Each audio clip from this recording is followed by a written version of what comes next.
اور قدیم روایت۔ اہم ترین نکات: مسلمان فاتحین بر صغیر میں آئے تو اپنے ساتھ کون سی زبانیں لائے؟ مسلمان فاتحین بر صغیر میں آئے تو اپنے ساتھ عربی، فارسی اور ترکی زبانیں لائے۔ یہ 3 زبانیں وہ لائے اپنے ساتھ۔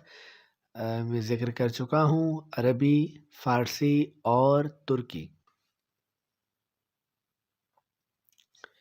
ایک حصہ ہے کتاب کا، کوٹیشن ہے، قول ہے، یہ سنیے گا۔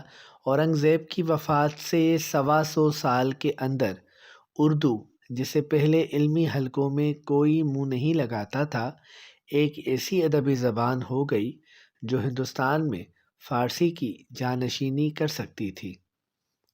کس کی وفات سے 125 سال کے اندر؟ اورنگزیب کی وفات سے 125 سال کے اندر اردو، جسے پہلے علمی حلقوں میں کوئی منہ نہیں لگاتا تھا، یعنی عامیانہ زبان سمجھتا تھا ہر کوئی، اور کہتا تھا کہ اس زبان میں کیا گفتگو کریں گے اور کیا لکھیں گے، یہ ایک ایسی ادبی زبان ہو گئی تھی جو ہندوستان میں فارسی کی جانشینی کر سکتی تھی۔ یاد رہے کہ فارسی کی قدر و اہمیت اس دور میں ویسی ہی تھی جو اس دور میں انگریزی کو حاصل ہے۔ یہ قول جو آپ کو سنایا گیا، یہ اسٹیٹمنٹ جو آپ کے سامنے پیش کی گئی، یہ شیخ محمد اکرام کی کتاب رود کوثر سے لی گئی ہے۔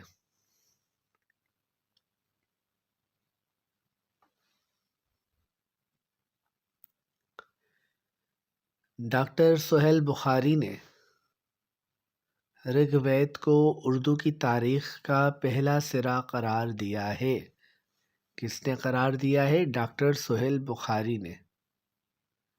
اردو کی کہانی ایک کتاب کا نام ہے، بڑی مشہور اور کارآمد کتاب ہے۔ اس کے رائٹر کون ہے؟ اس کے لکھنے والے کون ہیں؟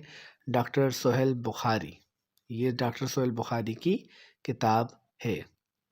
قرون وسطیٰ میں ہندوستانی تہذیب، یہ کتاب کس کی ہے؟ قرون وسطیٰ میں ہندوستانی تہذیب کتاب ہے گوری شنکر ہیرا چند کی۔ علاؤالدین خلجی نے 1294 میں دکن کو فتح کیا۔ کب فتح کیا؟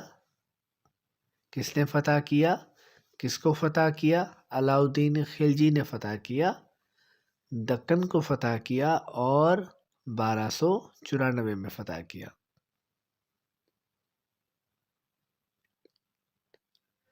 The story of Indo Pakistan, the story of Indo Pakistan Fayyaz Mahmood کی کتاب ہے۔ اس کو برصغیر کی تاریخ سے واقفیت حاصل کرنے کے لیے اس کتاب کا مطالعہ ضرور کیجیے۔ اے ہسٹری آف انڈیا، رومیلا تھاپر کی انگریزی کتاب ہے۔ کس کی؟ رومیلا تھاپر کی انگریزی کتاب کون سی ہے؟ اے ہسٹری آف انڈیا۔ ہمایوں کس کا ولی عہد تھا؟ ہمایوں بادشاہ کس کا ولی عہد تھا؟ تو جناب ہمایوں بادشاہ جو تھا وہ بابر کا ولی عہد تھا۔ بابر بھی بادشاہ گزرا ہے، آپ یقینی طور پر ان کے نام سے واقف ہوں گے، تو ان کا جو ولی عہد تھا وہ ہمایوں تھا۔ یہ اکثر انٹرویو میں جب پاکستان اسٹڈیز کے سوالات کیے جاتے ہیں اس سبجیکٹ سے متعلقہ، تو پھر مغل امپائر کے بارے میں، مغل سلطنت کے بارے میں، مغل بادشاہوں کے بارے میں پوچھا جاتا ہے کہ فلاں جو بادشاہ تھا وہ کس کا جانشین تھا یا وہ کس کا ولی عہد تھا؟ تو ہمایوں بابر کا ولی عہد تھا۔ اگلا سوال دیکھیے، جہانگیر نے بادشاہ کی حیثیت سے 22 سال حکومت کی۔ جہانگیر نے بادشاہ کی حیثیت سے 22 سال حکومت کی۔ کتنے سال حکومت کی جہانگیر نے؟ کتنے سال وہ بادشاہ رہا؟ 22 سال۔ شاہ جہاں جہانگیر کا وارث تھا۔ کس کا وارث تھا شاہ جہاں؟ جہانگیر کا وارث تھا، اور اس نے کیا دیا تھا ہندوستان کو؟ تاج محل کا تحفہ دیا تھا، اور اس کے دور حکومت میں اردو زبان کو فروغ ملا تھا۔ اچھا، ایک اور اسٹیٹمنٹ آپ کے لیے، ایک اور رائے۔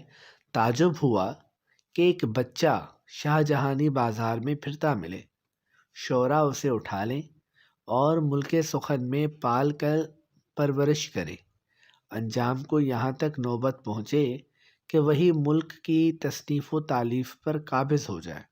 یہ اسٹیٹمنٹ، یہ رائے، یہ قول کس کا ہے؟ تو یہ جناب، یہ رائے ہے محمد حسین آزاد کی۔ یہ اسٹیٹمنٹ ان کی ہے اور ان کی کس کتاب سے یہ لی گئی ہے؟ آب حیات، جو کہ تذکرہ بھی ہے، تاریخ بھی ہے، اور بعض محققین کہتے ہیں کہ تذکرے اور تاریخ کے درمیان جو کڑی ہے، یہ آب حیات وہ ہے۔ اچھا جی، اورنگزیب کے دور آخر میں شاہ ولی اللہ محدث دہلوی پیدا ہوئے۔ کون سے بزرگ پیدا ہوئے؟ شاہ ولی اللہ محدث دہلوی، جنہوں نے اسلام کی نشات ثانیہ میں عملی پیش قدمی کی۔ ان کا کیا کارنامہ ہے کہ انہوں نے اسلام کی نشات ثانیہ میں عملی پیش قدمی کی، یعنی اس کے لیے کوششیں کی۔ 1784 میں انڈیا ایکٹ کی منظوری سے ایسٹ انڈیا کمپنی کی تجارتی حیثیت ختم ہو گئی اور انگریزوں کی باقاعدہ حکمرانی کا دور شروع ہو گیا۔ 1784 میں انڈیا ایکٹ کی منظوری سے کس کمپنی کی تجارتی حیثیت ختم ہو گئی؟ ایسٹ انڈیا کمپنی کی، اور انگریزوں کی باقاعدہ حکمرانی کا دور شروع ہوا۔ کب سے؟ 1784 میں جو ایکٹ پیش کیا گیا، انڈیا ایکٹ۔ شاہ ولی اللہ کے بیٹوں نے قرآن مجید کے اردو تراجم کیے۔ کس بزرگ کے بیٹوں نے یہ مبارک کام سر انجام دیا؟ شاہ ولی اللہ کے بیٹوں نے قرآن مجید کے اردو تراجم کیے۔ شاہ ولی اللہ کے حوالے سے ایک دوسرا سوال دیکھیے۔ شاہ ولی اللہ کے نواسے شاہ اسماعیل نے اردو نثر میں تقویت الایمان تالیف کی۔ کون سی کتاب تالیف کی؟ تقویت الایمان۔ اور کس نے تالیف کی؟ شاہ اسماعیل نے۔ یہ کون تھے؟ یہ نواسے تھے شاہ ولی اللہ کے۔ اردو نثر سے سید احمد شہید کی تحریک آزادی کو بڑی مدد ملی۔ اردو نثر سے سید احمد شہید کی تحریک آزادی کو بڑی مدد ملی، یہ کہا ہے شیخ محمد اکرام نے، اور ان کی کس کتاب میں یہ لکھا ہوا ہے؟ رود کوثر میں۔ سید احمد کی تحریک نے کب دم توڑا، کب ختم ہوئی؟ 1831 میں۔ 1831 میں سید احمد کی تحریک آزادی دم توڑ گئی۔ سندھ کا انگریز حکومت سے الحاق کب ہوا؟ یہ سوال کیا جا سکتا ہے۔ سندھ کا الحاق 1843 میں ہوا۔ سندھ کا الحاق انگریز حکومت سے کب ہوا؟ 1843 میں ہوا۔ اردو زبان کی قدیم تاریخ۔ اردو زبان کی قدیم تاریخ عین الحق فرید کی کتاب ہے۔